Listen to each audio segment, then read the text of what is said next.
एक छोटी सी कहानी से मैं अपनी बात शुरू करना चाहता हूँ। बहुत पुराने दिनों की घटना है। एक छोटे से गांव में एक बहुत संतुष्ट गरीब आदमी रहता था। वो संतुष्ट था इसलिए सुखी भी था। उसे पता भी नहीं था कि मैं गरीब हूँ। गरीबी केवल उन्हें ही पता चलती है जो असंतुष्ट हो जाते हैं।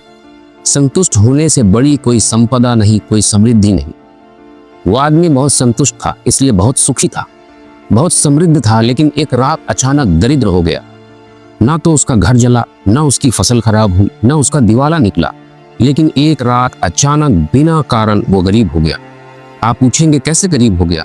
उस रात एक सन्यासी उसके घर मेहमान हुआ और उस सन्यासी ने हीरों की खदानों की बात की और उसने कहा, पागल, तू कब तक खेती बाड़ी करता रहेगा? पृथ्वी पर हीरों की खदान बड़ी पड़ी है। अपनी ताकत हीरों की खोज में लगा। तू जमीन पर सबसे बड़ा समृद्ध तू हो सकता है। समृद्ध होने के सपनों ने उसकी रात खराब कर दी। वो आज तक ठीक से सोया था, आज रात ठीक से न सो सका।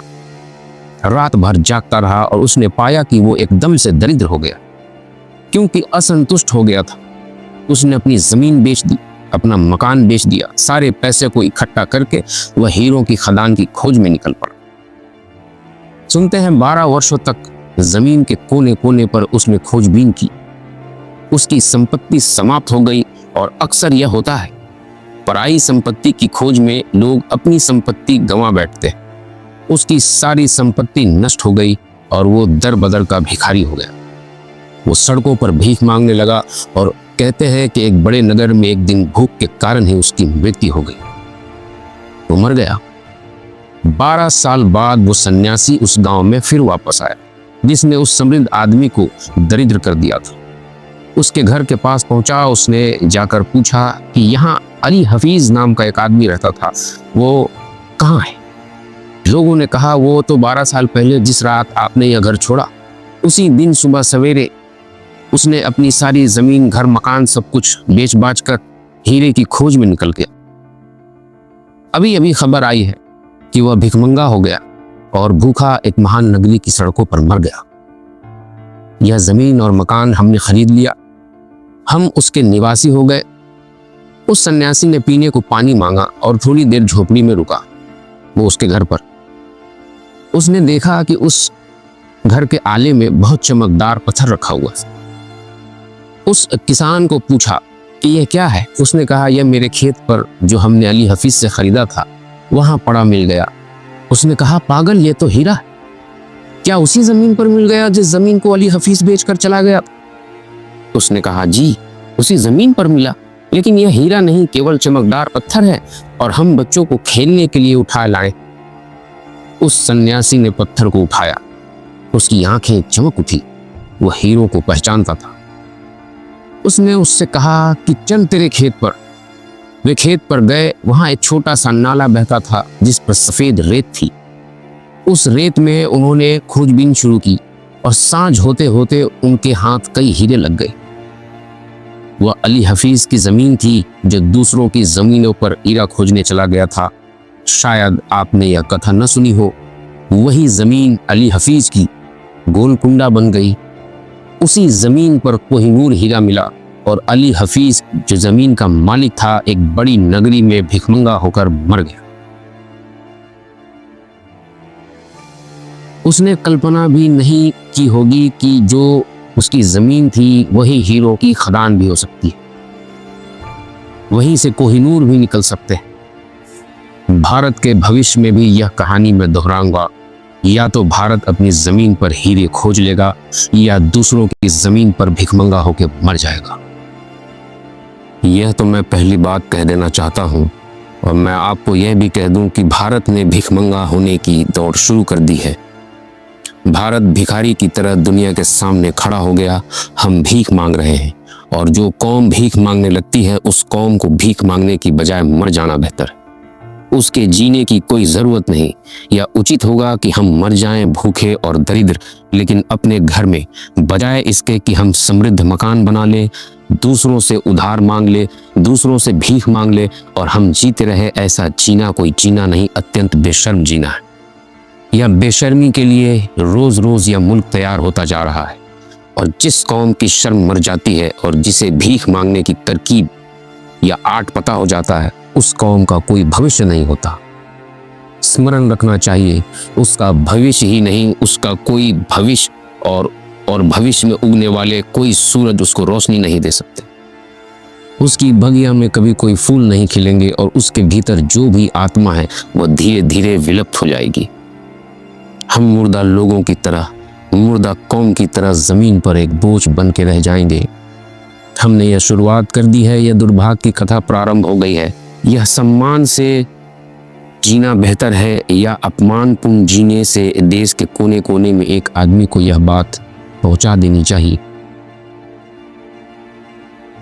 यदि सम्मान से अगर व्यक्ति जिएगा तब तो यह देश भी जिएगा, अन्यथा मर जाएगा।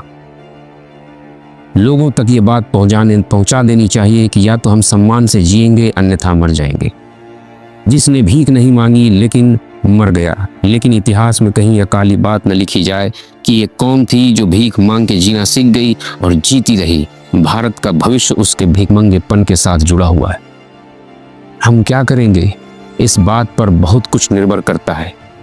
कोई हर्ज नहीं कि बिहार के लोग भूखे मर जाएं, कोई हर्ज नहीं कि 50 करोड़ लोग में से 10-5 करोड़ न जीवित रहें, वो कब्रिस्तान में चले जाएं, कोई हर्ज नहीं। लेकिन घुटने टेक के सारी दुनिया के सामने भीख मांगना अत्यंत आत्मग्लानि, पूर्ण आत्मघाती, और हम अपनी आत्मा को बेच रहे हैं।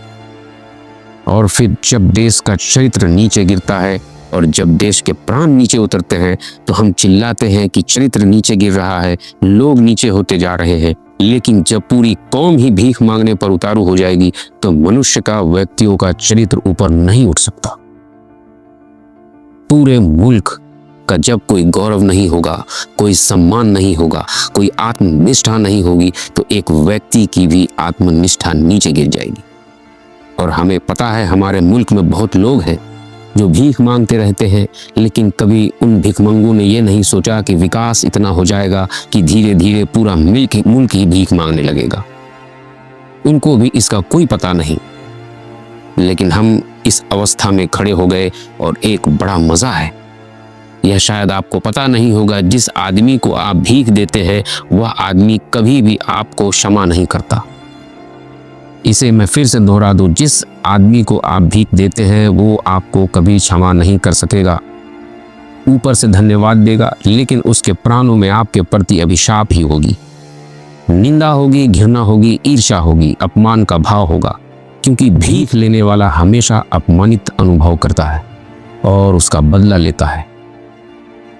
भारत दुनिया के सामने हाथ जोड़ के भीख मांग रहा है और इसका बदला भी ले रहा है सारी दुनिया से।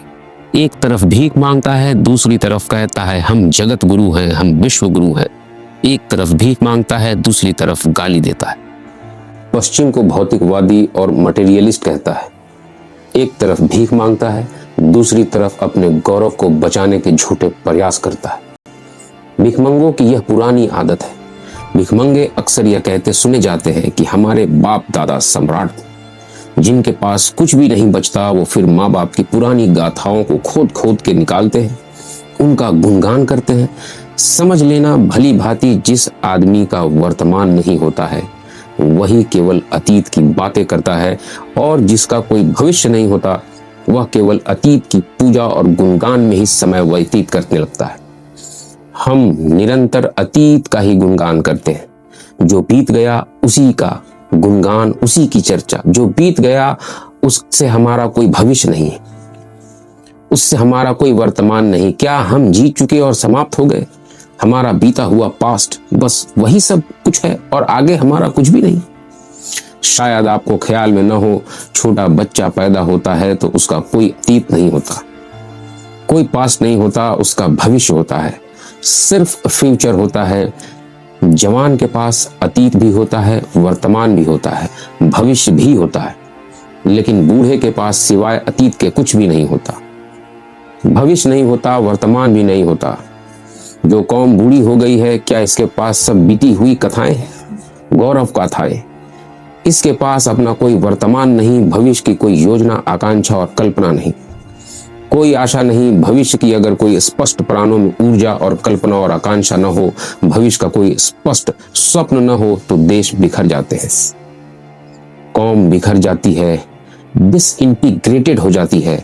हमारे पास भविष्य की कोई योजना नहीं है, भविष्य की कोई कल्पना नहीं है, कोई सपना नहीं, भविष्य की कोई स्पष्ट रूपरेखा नहीं।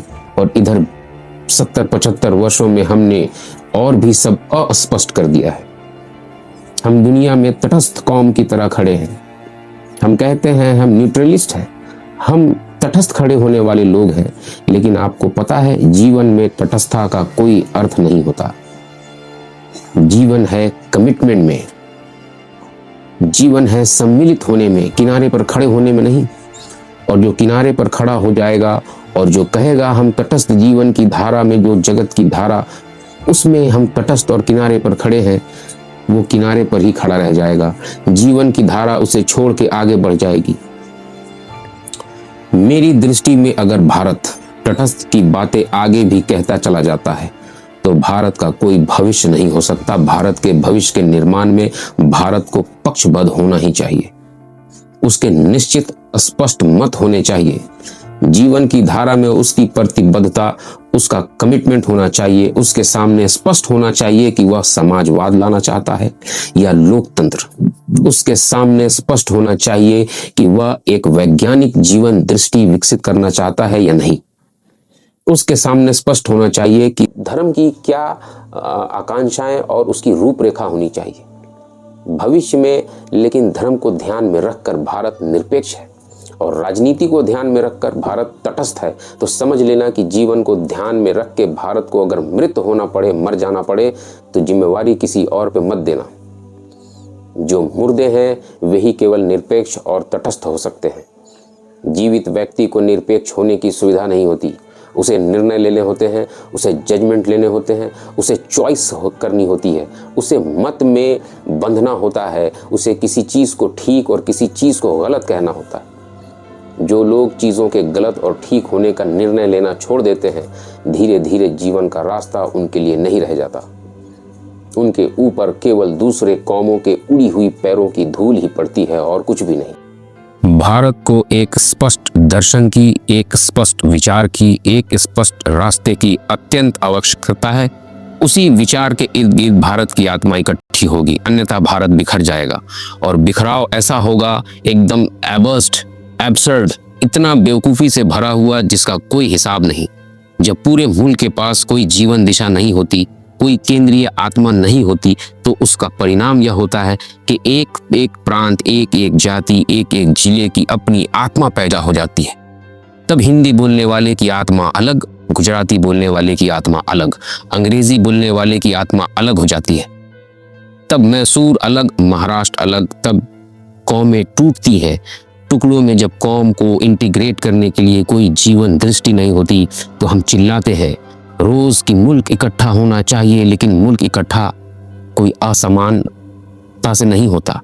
मुल्क इकट्ठा होता है जब मुल्क के सामने भविष्य के लिए कोई सपना होता है जिसे पूरा करना है। हमारे मुल्क के पास कोई सपना नहीं, हमारी कोई प्रतिबद्धता, कोई कमिटमेंट नहीं। हम चुपचाप राहगीरों की तरह तमाशा देख रहे हैं। दुनिया जी रही है, हम तमाशागीर हैं। तमाशागिरी ही हो सकती है तब क्षुद्र और छोटे मसले मनुष्य के मन को पकड़ लेते हैं जब कोई बड़ा मसला नहीं होता।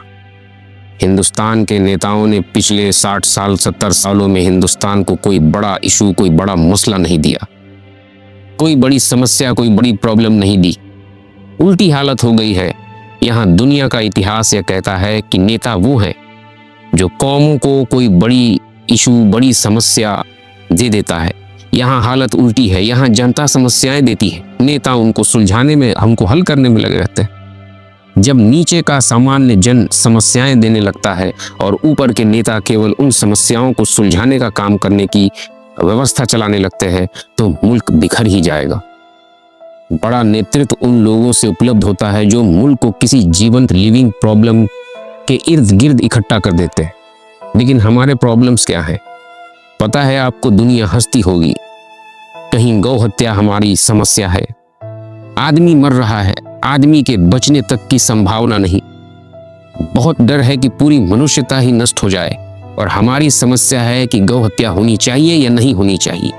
ये आदमी ये भाषा बोलेगा या नहीं बोलेगा।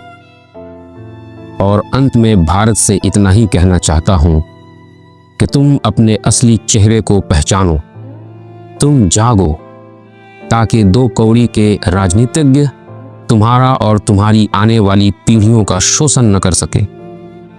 तुम जागो ताकि अंधे लोग एक आंख वाले देश का मार्गदर्शक न बने। छोटे मोटे लोग तुम्हारे ऊपर कब्जा किए बैठे हैं, उन्हें उतार फेंको। तुम्हारा देश अभी भी बुद्धिमानों से खाली नहीं है, लेकिन बुद्धिमान व्यक्ति भिखमंगे की तरह तुम्हारे पास वोट मांगने नहीं आएंगे। जो तुम्हारे पास वोट मांगने आए उसे वोट मत देना। जिसे तुम वोट देने योग्य समझो उससे प्रार्थना करना, उससे समझाना, मनाना कि हम आपको वोट देना चाहते हैं, आप हमारे लिए आगे आइए। जो तुम्हारे पास भीख मांगने आता है वो 2 कौड़ी का है। जिसकी कोई कीमत है, जिसकी आत्मा जिंदा है, जिसका स्वाभिमान जीवित है, वो तुमसे वोटों की भीख मांगने नहीं आएगा। भारत को एक नए ढंग का लोकतंत्र इस दुनिया को देना ही होगा, जहां नेता भीख नहीं मांगता, बल्कि जनता बुद्धिमानों से, विचारशीलों से प्रार्थना करती है कि थोड़ा सा समय, थोड़ी सी बुद्धिमता इस गरीब देश को भी दे। जय हिंद।